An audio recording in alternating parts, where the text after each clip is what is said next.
네, 안녕하세요. 2월 9일 월요일 짱목과 말씀 수다의 시간입니다. 오늘 주시는 말씀은 여호수아 17장 1절부터 13절의 말씀인데요.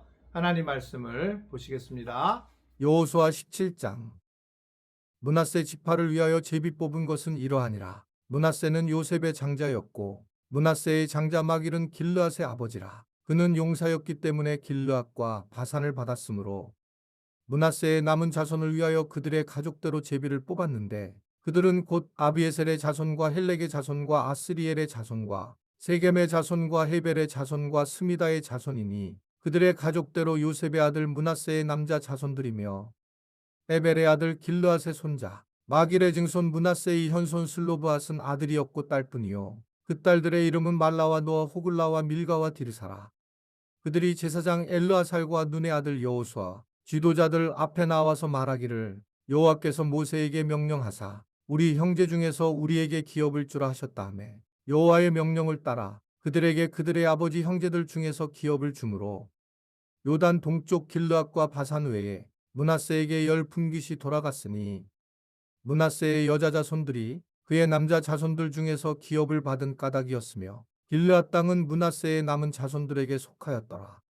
므낫세의 경계는 아셀에서부터 세겜 앞 믹무다까지이며 그 오른쪽으로 가서 엔답부아 주민의 경계에 이르나니 답부아 땅은 므낫세에게 속하였으되 므낫세 경계에 있는 답부아는 에브라임 자손에게 속하였으며 또 그 경계가 가나 시내로 내려가서 그 시내 남쪽에 이르나니 므낫세의 성읍 중에 이 성읍들은 에브라임에게 속하였으며 므낫세의 경계는 그 시내 북쪽이요 그 끝은 바다이며 남쪽으로는 에브라임에 속하였고 북쪽으로는 므낫세에 속하였고 바다가 그 경계가 되었으며 그들의 땅의 북쪽은 아셀에 이르고 동쪽은 이사갈에 이르렀으며 이사갈과 아셀에도 므낫세의 소유가 있으니 곧 벳산과 그 마을들과 이블르함과 그 마을들과 도레 주민과 그 마을들이요 또 엔돌 주민과 그 마을들과 다아낙 주민과 그 마을들과 무깃도 주민과 그 마을들 세 언덕 지역이라.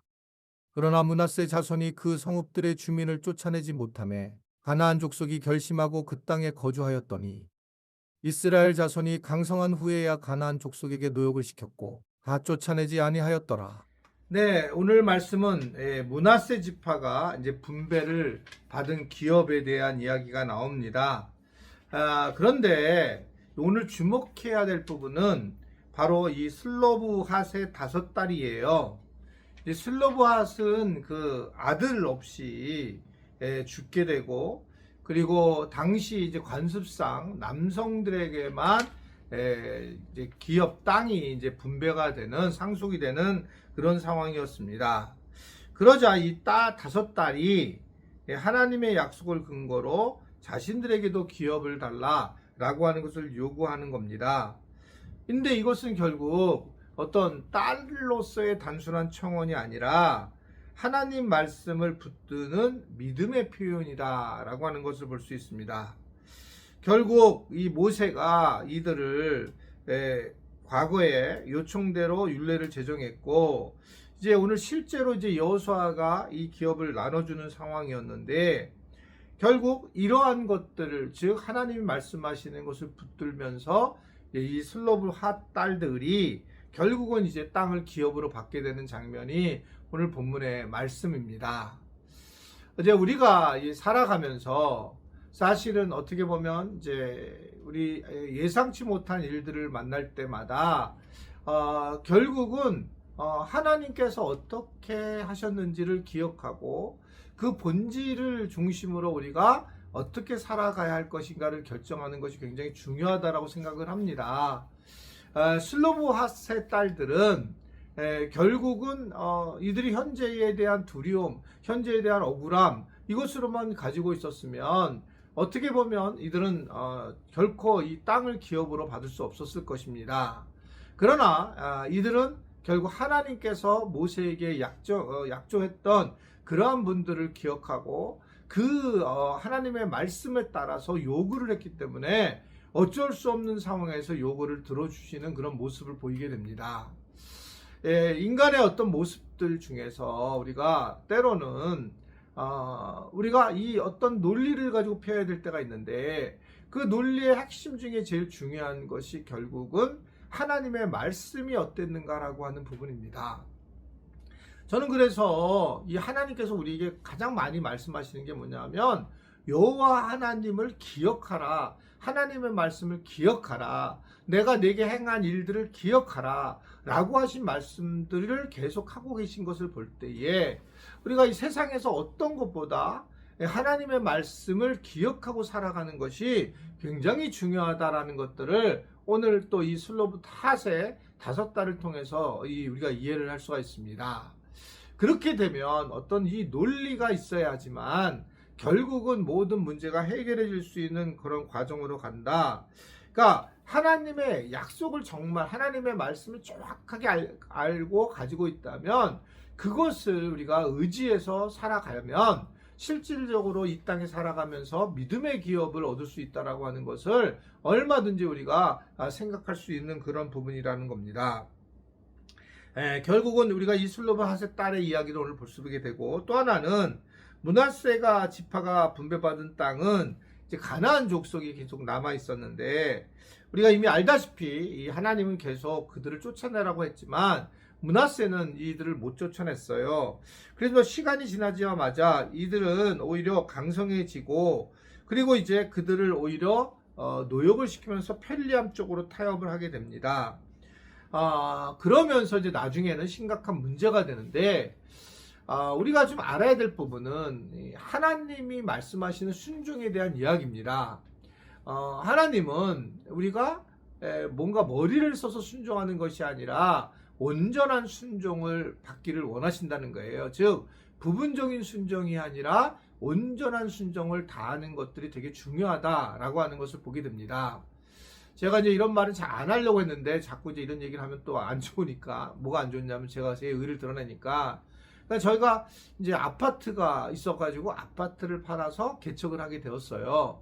근데 저는 다 그렇게 하는 줄 알았어요. 근데 많은 사람들이 자기의 그 아파트는 놔두고 이제 교회를 세워서 지하에서 시작하는 경우들을 이제 많이 보게 되었습니다. 내가 잘났다는 게 아니라 그걸 보게 됐다는 거예요. 그런데 이제 나중에 보니까 그분들은 거기에서 이 올라오기 되게 어려워하시더라고요. 이 창가 아파트에서 기껏해야 이제 1층, 2층으로 오게 됐는데, 저는 이제 땅을 있는 곳으로 가게 됐고, 이제 그것을 바탕으로 우리 교회 현재까지 오게 된 겁니다. 정말 하나님이 하신 거죠.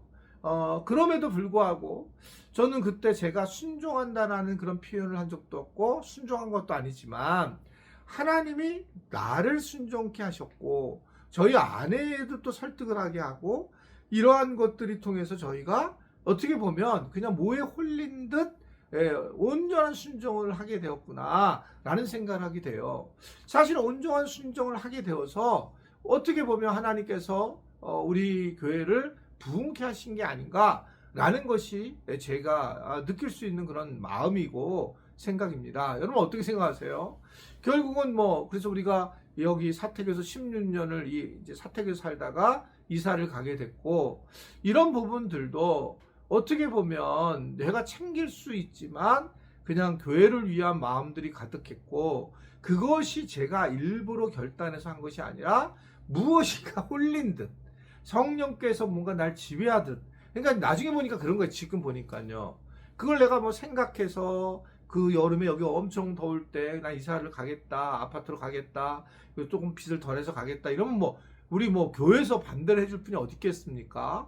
그럼에도 불구하고 그냥 이곳에 더울 때나 추울 때나 있고, 사실 잠도 잘 못 잤던 게 거기서 지금 요새 이렇게 속으로 프로그램을 진행하잖아요. 그러면 차들이 지나가면 막 소리가 들려가지고 막 거기서 이 속으로 하기도 되게 어려운데 어떻게 했었느냐. 그러니까 이제 항상 침대에서 제가 밑으로 중간에 자는 거예요. 이 소리가 들려서. 이런 것들을 어떻게 사실은 교회가 막 1000여 명 가까이 됐을 때도 어떻게 참고 왔는지 물어보는 분이 계시지만, 저는 제 개인적으로 제가 그럼 가야 되는데 누가 막았느냐 또 그런 적이 없어요. 그리고 그냥 그것으로 인해서 내가 속상하거나 이런 적도 없었어요. 참 하나님의 은혜였다. 그런데 지금 봤더니 이런 것이 온전한 어떤 순종을 하게 하셨구나. 이 부분적인 순종은 항상 우리 안에 교만과 문제가 일으키지만 온전한 순종하심을 가져야 된다 그래서 여러분, 어떤 일을 우리가 봉사할 때에도 그냥 내가 뭘 하겠다, 앞으로 내가 내년도에는 어떻게 안 할 거야, 할 거야, 이런 생각 없이 그냥 어떻게 보면 바보처럼 하나님 앞에 온전한 순종을 할 때에 하나님께서 복을 주신다는 걸 분명히 믿는 우리 지혜들이 되기를 주님의 이름으로 부탁을 드립니다. 기도하겠습니다. 하나님, 우리에게 온전한 순종과 슬로브닷과 딸의 과일처럼 또 하나님의 말씀을 분명히 알고 올바른 방향으로 세워지는 은혜들을 누리도록 축복하여 주옵소서.